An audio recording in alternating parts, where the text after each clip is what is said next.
South ఇండియాలోనే అతి తక్కువ ధరలకి రత్నాలనందించే ఏకైక సంస్థ 6JVR. నమస్తే, నేను Keshav. Welcome to Suman TV. పిల్లలు పూర్వజన్మ సుకృతం అంటారు. అందుకనే మన భారతీయులైతే తమ తర్వాత తమ వారసులు ఉండి తీరాల్సిందే అనేటువంటి సంకల్పంతో ఉంటారు. అయితే పిల్లలు పుట్టాలంటే ఇప్పుడు ఎన్ని మొక్కులు మొక్కాలి అనేటువంటి చర్చ జరుగుతూ ఉండేది. అలానే పిల్లలు పుట్టేటువంటి క్రమంలో టెక్నాలజీ, హెల్త్ సెక్టార్లో వచ్చినటువంటి మార్పులు అనేక ఆప్షన్స్ని తీసుకొచ్చాయి. కానీ వీటిని కూడా దుర్వినియోగం చేస్తున్నారు అనేటువంటి విషయాలు పదే పదే వెలుగులోకి వచ్చినప్పుడు మామూలుగా సంతానాన్ని కోరుకునే వాళ్ళు కూడా ఆందోళనకు గురవుతున్నటువంటి పరిస్థితి ఉంది. ఇప్పుడు అలాంటి సంఘటన ఒకటి తెలుగు రాష్ట్రాలని షేక్ చేస్తుంది. సృష్టి ఫెర్టిలిటీ సెంటర్ పేరుతో జరిగినటువంటి వ్యవహారం అది ఒక పెద్ద డ్రామాగా మారిపోయింది అనేటువంటి విమర్శ. మరోవైపు స్పర్మ్ బ్యాంకుల పేరుతో అరాచకాలు జరుగుతున్నాయనేటువంటి అంశం వెలుగులోకి వచ్చింది. అసలు వీటికి ఉన్నటువంటి ప్రోటోకాల్స్ ఏంటి, ఎవరు వీటిని పర్యవేక్షిస్తూ ఉంటారు? ఇలాంటి సందర్భాల్లో ముఖ్యంగా సృష్టికి సంబంధించి 2-3 సార్లు అరెస్టులు జరిగిన నియంత్రణలు లేకపోవడానికి కారణం ఏంటి? విశ్లేషించేటువంటి ప్రయత్నం చేద్దాం. మనతో పాటు సీనియర్ గైనకాలజిస్ట్ డాక్టర్ మానస బద్వేలి ఉన్నారు. మేడం నమస్తే. నమస్తే అండి.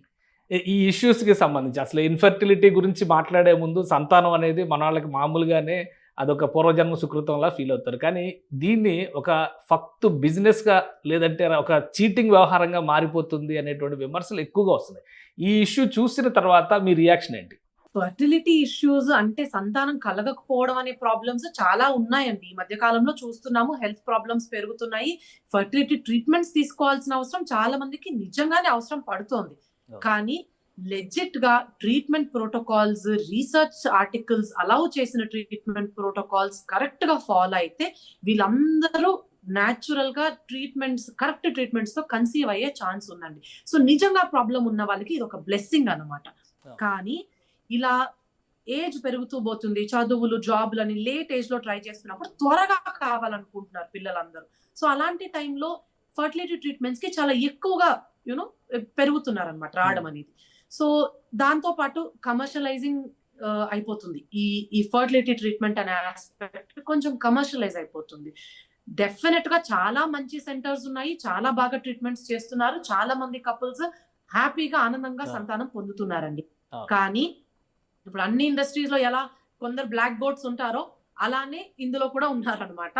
సో కొందరు దీన్ని దుర్వినియోగం చేస్తున్నారు. అక్కడ మనకి ప్రాబ్లమ్స్ వస్తున్నాయి. అంటే ఇప్పుడు కొందరికి ప్రాబ్లమ్స్ నిజంగా ఉండి ఎగ్, స్పర్మ్ 2 హెల్దీగా ఉన్న వాళ్ళకి న్యాచురల్ గానే అయిపోతుంది అనమాట. So egg, sperm lake problems, severe గా ప్రాబ్లం ఉన్నప్పుడు ఎగ్ డోనర్ కావాలి లేదా స్పర్మ్ డోనర్ కావాలి. అలాంటి దగ్గర మనకి కొంత ప్రాబ్లమ్స్ వస్తున్నాయి. అసలు ఎవరు ఎగ్ డొనేట్ చేయొచ్చు, ఎవరు స్పర్మ్ డొనేట్ చేయొచ్చు, ఆ డొనేట్ చేసిన వ్యక్తికి జబ్బులేమి లేవా, ఆ డొనేట్ చేసిన వ్యక్తి హెల్దీయేనా, ఆ స్క్రీనింగ్ ప్రాసెస్ కరెక్ట్ గా జరగాలండి. అక్కడ ఫస్ట్ ప్రాబ్లమ్స్ వస్తున్నాయి మనకి. సెకండ్ ఏంటంటే అవి లెజిట్ గా లీగల్ గా కొంతవరకు అలౌడే అనమాట. అంటే ప్రాబ్లం ఉన్న వాళ్ళకి సరే స్పర్మ్ వీర్యంలో ప్రాబ్లం ఉంది, అసలు కొందరికి వీర్యం ప్రొడక్షన్ లేదు హస్బెండ్ కి, అప్పుడు మనం డోనర్ స్పర్మ్ ని తెచ్చుకోవాలి. సో ఆ పర్మిషన్ ఉంది. కానీ కొందరు దాన్ని దుర్వినియోగం చేస్తారన్నమాట. కొంచెం తక్కువ స్పర్మ్ కౌంట్ ఉన్న వాళ్ళకి కూడా త్వరగా ప్రెగ్నెన్సీ ఇచ్చేస్తే మనకు మంచి పేరు వస్తుంది అనేది వేరే స్పర్మ్ తీసుకొని వేరే స్పర్మ్ శాంపుల్ తో కన్సీవ్ చేయించడం, అలాంటివి కొంచెం లీగల్ గా చట్టాలు ఏం చెప్తున్నాయి మన దేశంలో? ఎందుకంటే విదేశాల్లో అయితే కొన్ని వెసులుబాట్లు ఉన్నాయి ఈ విషయంలో అనేది బయట అందరికీ కూడా తెలిసిన విషయం. కానీ మన దేశంలో ఇంకా చాలా రిస్ట్రిక్షన్స్ ఉన్నాయి. బట్ ఇక్కడ ఇప్పుడు జరిగినటువంటి పర్టికులర్ కేసులో ఏకంగా సరోగసీని ప్రపోజ్ చేశారు. సరోగసీ కూడా కంప్లీట్ మిస్లీడింగ్, అసలు సరోగసీనే జరగలేదు అనేది చాలా క్లియర్గా పోలీస్ ఇన్వెస్టిగేషన్లో తేలిపోయింది. సో దీన్ని ఎలా చూడాలి? ఇండియాలో సరగసీ యాక్ట్ ఒకటి స్ట్రిక్ట్ గా పాస్ అయి ఉందండి. దాన్ని ఆల్మోస్ట్ ఎవ్రీ 2 years కి అప్డేట్ కూడా చేస్తున్నారు, ఇలాంటివి జరగకూడదని. కానీ యాక్ట్ లో ఉన్న రూల్స్ ఒకటి, బయట జరుగుతున్నది కంప్లీట్ గా ఇంకొకటి అండి. సో మనకి surrogacy act of India permit చేసేది ఆల్ట్రూయిస్టిక్ సరగసీ అని అంటాం. అంటే నిజంగా ప్రాబ్లం ఉన్న వాళ్ళకి, నిజంగా కన్సీవ్ చెయ్యలేని వాళ్ళకి ఆ మెడికల్ సర్టిఫికేట్ ఒకటి డిస్ట్రిక్ట్ మెడికల్ బోర్డ్ అనేది ఇవ్వాలి. సరే నిజంగానే వీళ్ళకి ప్రాబ్లం ఉంది, సో వీళ్ళకి మేము సరగెట్ మదర్ ని పర్మిట్ చేస్తాము అని. కానీ అలాంటి జరగట్లేదు, ర్యాండమ్ గా అలొకేట్ చేస్తున్నారు అనమాట. సెకండ్ ఏంటంటే ఈ సరగెట్ మదర్ కి ఎవరైతే గర్భం మోస్తారో వాళ్ళకి యాక్చువల్లీ ఏ మెడికల్ ఎక్స్పెన్సెస్ తప్ప వేరే ఏ ఫైనాన్షియల్ బెనిఫిట్ ఉండకూడదు. బికాస్ ఆ మదర్ ఎవరైతే నేను బిడ్డని మోసి ఇస్తాను వీళ్ళకి అనే సరగెట్ మదర్ కి ఏ ఫైనాన్షియల్ బెనిఫిట్ ఉండకూడదు. వాళ్ళు దానికి ఒప్పుకుంటేనే సరగసిలో జాయిన్ అవ్వాలన్నమాట. సో ఇట్లా రూల్స్ ఉన్నాయి, కానీ ఇవి ఫాలో అవ్వట్లేదు. Strict surrogacy act of India ఉంది. అండ్ మోస్ట్ ఇంపార్టెంట్లీ ఏంటంటే జనాలకి దీని మీద అవగాహన లేదండి. దానికి తోడు కొన్ని బాలీవుడ్ సినిమాలు తీస్తున్నారు, ఎవరో ర్యాండమ్ గా పల్లెటూరు నుంచి ఒక ఆవిడ వచ్చి ఎవరో కపుల్ కి గర్భం మోసి ఇచ్చేస్తారు. ఇది చూసి ఇంకా మిస్లీడ్ అవుతున్నారు జనాలు. సో రియల్ సరగసీ యాక్ట్ పడదు, సో వాళ్ళు కూడా అలా చెయ్యరు. సో ఈ గైడ్ లైన్స్ స్ట్రిక్ట్ గా ఫాలో అయితే ఏ ప్రాబ్లం ఉండదు. ఇంకోటి మేడం, ఈ డోనర్స్ విషయంలో అసలు ఉన్న రూల్స్ ఏంటి? ఇండియన్ స్పర్మ్ బ్యాంక్ అని చెప్పని దాన్ని కూడా రైడ్ చేసి సీజ్ చేశారు. వాళ్ళు స్పర్మ్ని ఇల్లీగల్గా స్టోర్ చేస్తున్నారు. గుజరాత్, రాజస్థాన్, ఉత్తరప్రదేశ్ ఇట్లా వేరే రాష్ట్రాలకు కూడా ఎక్స్పోర్ట్ చేస్తున్నారు. చాలా ఆసక్తికరంగా ఉంది అది. అంటే ఇట్లా కూడా చేయొచ్చా అనేది చాలా వరకు దీని మీద అవగాహన లేదు. అసలు ఏంటి ఇది, ఆ ప్రొసీజర్ ఏంటి, వాళ్ళు ఎలా ఫాలో అవుతున్నారు ఇవన్నీ? డోనర్ స్పర్మ్ అనేది నిజంగానే అవసరం ఉన్న వాళ్ళకి, నేను చెప్పినట్టు అసలు వీర్యం కౌంట్ లేని వాళ్ళకి డోనర్ స్పర్మ్ అవసరం పడుతుందండి. అందులో పేరెంట్స్ కూడా తెలుసు మేము డోనర్ స్పర్మ్ తీసుకుంటున్నాము అని.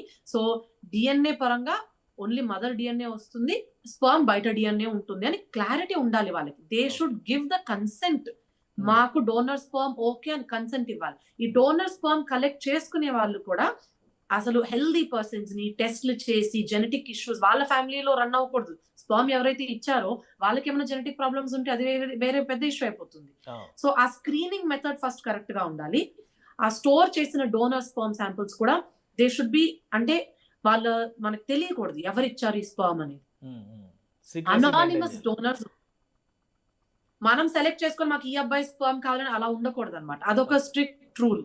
అనానిమస్ డోనర్స్ ఉండాలి, వాళ్ళది హెల్దీ డోనర్స్ ఉండాలి, వాళ్ళకి తీసుకోవాలి. ప్లస్ ఈ పేరెంట్స్ ఎవరైతే డోనర్ స్పర్మ్ తీసుకుంటున్నారో వాళ్ళకి ఫుల్ క్లారిటీ ఉండాలి, మీకు డోనర్ స్పర్మ్ వస్తుంది, సో డిఎన్ఏ డిఫరెన్స్ ఉంటుంది అని వాళ్ళు కన్సెంట్ సైన్ చేయాలన్నమాట. మనకి ఎక్కడ ప్రాబ్లం వస్తుంది అంటే కొన్ని ఫర్టిలిటీ సెంటర్స్ ఎక్కువగా సక్సెస్ రేట్స్ చూపించుకోవడానికి ఫ్యామిలీ హస్బెండ్ స్పర్మ్ వాడకుండా బయట స్పర్మ్ వాడడం అన్నమాట. ఈ డోనర్ బ్యాంక్స్ నుంచి ఎవరికైతే బాగా స్పర్మ్ కౌంట్ ఎక్కువ ఉందో వాళ్ళది వాడేస్తున్నారు. అక్కడ మనకు ప్రాబ్లం వస్తుంది. అక్కడ పేరెంట్స్ కి అసలు తెలియదు వాళ్ళ స్పర్మే వాడారా ఇంకెవరిదన్నా వాడారని. దట్ ఈస్ ఇల్లీగల్ అనమాట. దీస్ ఆర్ ఆల్ క్రిమినలైజ్డ్ అండి. మన ఇండియన్ యాక్ట్ ప్రకారం, సరగసీ యాక్ట్ ప్రకారం ఎగ్జాక్ట్ గా యాక్ట్ లో ఉన్న రూల్స్ ఫాలో అవ్వకపోతే దే ఆర్ క్రిమినల్ ఆఫెన్సెస్ అన్నమాట. ఓకే. సో ఈ సృష్టి ఇష్యూలో సృష్టి ఫర్టిలిటీ సెంటర్లో గతంలో కూడా కొన్ని ఇన్సిడెంట్స్ జరిగినాయి, మళ్ళీ రిపీటెడ్గా జరుగుతూనే ఉన్నాయి. ఏంటి దీనిపైన రెండు యాంగిల్స్ ఉన్నాయి. ఒకటి లీగల్గా తీసుకునేటువంటి యాక్షన్స్ కానీ, లేదా కోర్టుల ద్వారా కానీ, పోలీసుల ద్వారా కానీ ఏం చర్యలు జరుగుతుంది అనేది మనం విడిగా మాట్లాడవచ్చు. బట్ డాక్టర్స్ కూడా మెడికల్ అసోసియేషన్స్ ఉన్నాయి, డాక్టర్స్ అసోసియేషన్స్ ఉన్నాయి. ఒక ఇల్లీగల్ ప్రాక్టీస్ చేసేటువంటి డాక్టర్ వలన మిగతా అందరికీ కూడా ఒక చెడ్డ పేరు వస్తుంది. అసలు వీటిని రెగ్యులేట్ చేయడానికి ఏమైనా సిస్టమ్ ఉందా లేదా అన్నీ కూడా టేక్ ఇట్ ఫర్ గ్రాంటెడ్ అన్నట్టుగా మారిపోతున్నాయా? ఇది వెరీ అన్ఫార్చునేట్ అండి. మీరు అన్నట్టు కరెక్ట్ గా ఒక్కరు చేసిన దాని వల్ల చాలా మంది అఫెక్ట్ అవుతున్నారు. ఇప్పుడు నిజంగానే ప్రాబ్లం ఉన్న కపుల్స్ ఫర్టిలిటీ ట్రీట్మెంట్స్ కి ముందుకు రావాలంటే పాపం వాళ్ళు భయపడతారు, ఇలా ఏమన్నా చేసేస్తారేమో అని అవాయిడ్ చేస్తారు. But that is very wrong. ఇది అన్ఫార్చునేట్. ఈ ఇన్సిడెంట్ జరగడము definitely it is not a good thing. కానీ సరగసీ యాక్ట్ ప్రకారం రూల్స్ మన డిస్ట్రిక్ట్ మెడికల్ బోర్డ్స్ వీళ్ళు స్ట్రిక్ట్ గా ఫాలో అవ్వాలి. అసలు ఫస్ట్ ఆఫ్ ఆల్ ఈ ఐవీఎఫ్ చేసే క్లినిక్స్ కి ఒక రిజిస్ట్రేషన్ సర్టిఫికేట్ ఉందా లేదా చెక్ చేసుకోవాలండి.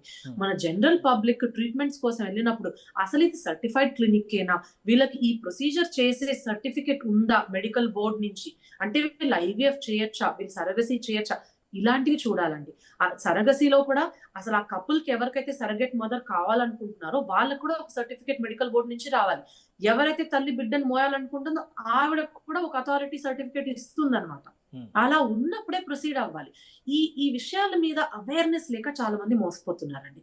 అండ్ న్యూస్ లో నేను చదవడం ఏదో 35 lakhs పేమెంట్ జరిగింది అని. యాక్చువల్ గా అయితే సరగసీలో ఖర్చు ఎలా ఉండాలంటే ఐవీఎఫ్ కి ఎంత వరకు ఖర్చు అవుతుందో, అంటే హస్బెండ్ ఎగ్ స్పర్మ్ వైఫ్ తీసుకొని పిండం తయారు చేసే దాన్ని మనం ఐవీఎఫ్ అంటారు, టెస్ట్ ట్యూబ్ బేబీ అని అంటారు అందరూ. అంతవరకే ఖర్చు అవ్వాలి. ఆ తర్వాత ఎంబ్రియో ట్రాన్స్ఫర్, ఆ సరగెట్ వేయడం, ఇంతకి ఐవీఎఫ్ ప్రాసెస్ అండి. ఆ తర్వాత ఆవిడికి మెడికల్ ఎక్స్పెన్సెస్ అంటే టెస్ట్లు చేయడానికి ప్రెగ్నెన్సీలో, మందులు ఇవ్వడానికి ప్రెగ్నెన్సీలో, డెలివరీ చార్జెస్ ఇంతవరకే ఇవ్వాలండి. ఏమన్నా ఇన్సూరెన్స్ క్లెయిమ్ చేసుకుంటే ఇన్సూరెన్స్ క్లెయిమ్ చేసుకోవచ్చు. ఇవి తప్ప వేరే ఏ మానిటరీ బెనిఫిట్స్ జరగకూడదు. దీన్ని బట్టి ఆ కపుల్ కి బిడ్డ వచ్చే వరకు IVF charges pregnancy charges, delivery charges ఇంతవరకే ఉండాలి. ఇవన్నీ 35 లక్షలు ఖచ్చితంగా అవ్వదండి. ఓకే. సో డెఫినెట్లీ మీకు ఆ మనీ డిమాండ్ చేసినప్పుడే జనరల్ పబ్లిక్ కి సస్పిషన్ వచ్చేయాలి. కానీ అంటే ఒక So they are- ఫీలింగ్ కదా, ఎక్కువ డబ్బులు తీసుకుంటే ఎక్కువ మంచి ట్రీట్మెంట్, బెస్ట్ ట్రీట్మెంట్ వస్తుంది అనేటువంటి ఒక నమ్మకం కూడా ఉంది చాలా మందికి. సో అవి లేదండి, misleading కి అలా ఏం ఉండదు. కారణం అవుతున్నాయా? సైన్స్ మారదండి, సైన్స్ మారదు. మీరు ఎక్కువ డబ్బులు పే చేసేది మంచి ఫెసిలిటీస్ ఉన్న హాస్పిటల్స్ కోసం. ట్రీట్మెంట్స్ మారవు, ఓకే. మా క్లినికల్ ప్రోటోకాల్స్ మారవండి. లోకమంతా చేసే ట్రీట్మెంట్స్ అదే మనిషి, అదే 2 కళ్ళు 2 చెవులు, అదే ట్రీట్మెంట్స్ అండి. ఏం మారవు కదా, మేమేం స్పెషల్ రోబోట్ ని క్రియేట్ చేయట్లేదు ఇక్కడ. సో మీరు ఏం సజెస్ట్ చేస్తారు? ఒకవేళ ఇప్పుడు 3-4 స్టేజెస్ ఉన్నాయి, పిల్లలు పుట్టకపోతే అనే దగ్గర నుంచి మొదలు పెడితే ఫైనల్ ఎండ్ సరోగసీ అనేటువంటి సొల్యూషన్ వరకు ఒక 4-5 ప్రాసెస్లు ఉన్నాయి. కానీ ఇప్పుడు జరుగుతున్నటువంటి ఇన్సిడెంట్స్ చూసిన తర్వాత నిజంగా డాక్టర్ దగ్గరికి వెళ్ళాలంటే కూడా భయపడే పరిస్థితి ఉంది. మీరేం చెప్తారు అలాంటి వాళ్ళ కోసం? ఫస్ట్ భయపడకండి ప్లీజ్, ఇలాంటివి చాలా రేర్ గా జరుగుతాయి. కొంచెం అవగాహన పెంచుకొని మీ నాలెడ్జ్ తో వెళ్ళండి. Second most important, always second opinion తీసుకోవాలండి. ఒకే డాక్టర్, నేను డాక్టర్ అయి ఉండి కూడా చెప్తున్నాను, ఒకే డాక్టర్ ని బ్లైండ్ గా నమ్మద్దు. Please take second opinion. Specially ladies, ఒక డ్రెస్ కొనాలంటే ఊరంతా తిరుగుతారు. మీ హెల్త్ విషయానికి వచ్చినప్పుడు ఎందుకు సెకండ్ ఒపీనియన్ తీసుకోండి? 2 డాక్టర్స్ దగ్గర కనుక్కోండి, మ్యాటర్ ఏంటి, అసలు ట్రీట్మెంట్ ఏం అవసరం అనేది కనుక్కోండి. కాన్ఫిడెంట్ గా ఉన్న డాక్టర్స్ ఎప్పుడైనా చెప్తారండి సెకండ్ ఒపీనియన్ కి, they are open to it, కోప్పడరు. పర్వాలేదు మీరు ఒక సెకండ్ ఒపీనియన్ తీసుకోండి రండి అనే చెప్తారు. సో అది గుర్తుంచుకోవాలి. సెకండ్ ఏంటంటే ఫర్టిలిటీ ఇష్యూస్ లో చాలా మైల్డ్ ప్రాబ్లమ్స్ ఉన్నాయి, చాలా సివియర్ ప్రాబ్లమ్స్ ఉన్నాయి. మైల్డ్ ప్రాబ్లమ్స్ అన్ని అంటే PCOD, mild sperm count issues, ఇవన్నీ మెడికల్ మెథడ్స్ తో ట్రీట్ చేయొచ్చు. లేదా పోనీ కొంచెం సివియర్ ఇష్యూస్ ఉన్న వాళ్ళకి ఐవీఎఫ్ ఆప్షన్ ఉంది. సరగసీ స్టేజ్ కి వచ్చే కపుల్స్ చాలా చాలా లక్షల్లో 1 మంది అండి. 1,00,000 కపుల్స్ లో 1 కపుల్ ఉంటారు. సో చాలా రేర్. అక్కడికి వచ్చేసరికి వాళ్ళని ఎవరిని అడగాలి ఏమి తెలియదు. జనరల్ గా కూడా పబ్లిక్ లో అవగాహన ఉండదు ఆ మ్యాటర్ గురించి. సో వాళ్ళకి ఇన్ఫర్మేషన్ చాలా తక్కువ ఉంటుంది. బట్ అగైన్ 2-3 డాక్టర్స్ అప్రోచ్ అయ్యి అసలు సరగసి ఎలా చేయాలండి, మళ్ళీ డైరెక్ట్ గా సరగసి చేసే సెంటర్స్ దగ్గరికి వెళ్ళకపోయినా మీరు వేరే జనరల్ డాక్టర్స్ దగ్గర కూడా వెళ్ళి కనుక్కోవచ్చు. వాళ్ళకేం బెనిఫిట్ ఉండదు కాబట్టి వాళ్ళు కరెక్ట్ గా చెప్తారు మీకు. సో ఇలాంటి కొంచెం జాగ్రత్త పడాలండి జనాలు, భయపడద్దు. ట్రీట్మెంట్స్ 99.9% పర్ఫెక్ట్ గా జరుగుతాయి ఫర్టిలిటీ ట్రీట్మెంట్స్. ఇలా 0.1 అన్ని ఫీల్డ్స్ లో ఉంటారండి ఈ పురుగులు కొందరు. We can't help it. Right. Thank you madam, విశ్లేషణ అందించినందుకు. ఇది ఫర్టిలిటీ సెంటర్స్ పేరుతో జరుగుతున్నటువంటి మోసాలని అరికట్టేటువంటి బాధ్యత విషయంలో అటు ప్రభుత్వం, ఇటు డాక్టర్లకు సంబంధించినటువంటి వ్యవస్థలు కూడా సమన్వయంతో పనిచేయాల్సినటువంటి అవసరం కనిపిస్తుంది. అలానే డాక్టర్ మానస గారు చెప్పినటువంటి అంశాలను బట్టి చూస్తే కనుక ఫర్టిలిటీ కోసం ప్రయత్నించేటువంటి కపుల్స్ భయపడాల్సినటువంటి అవసరం లేదు. అన్నిటికీ మించి సెకండ్ ఒపీనియన్ అనేది ఒక బెస్ట్ ఆప్షన్ అవుతుంది. 1-2 సార్లు చెక్ చేసుకున్న తర్వాతే ట్రీట్మెంట్ కోసం ముందుకు ప్రొసీడ్ అవ్వండి. పైగా సరోగసీ అనేది 1,00,000 మందిలో ఒకరికి మాత్రమే అవసరమయ్యేటువంటి వ్యవహారం అని చెప్తున్నారు. సో ఇప్పుడు జరుగుతున్నటువంటి కమర్షియల్ క్యాంపెయిన్స్ చూసి ఎవరో మోసపోవద్దు. పిల్లలు లేరు అనేటువంటి దిగులుతో ఎవరు ఎలాంటి ట్రీట్మెంట్ ఇచ్చినా కానీ డబ్బులు ఇస్తే చాలు మనకి అనుకున్నటువంటి రిజల్ట్ వస్తుంది అనేటువంటి వెంపర్లాట అనేది అనవసరం అని చెప్పని హెచ్చరిస్తున్నారు. ఇది special discussion. Keep watching. Suman టీవీలో మీ పర్సనల్ అండ్ బిజినెస్ ప్రమోషన్స్ కోసం కింది నెంబర్కి కాంటాక్ట్ చేయండి.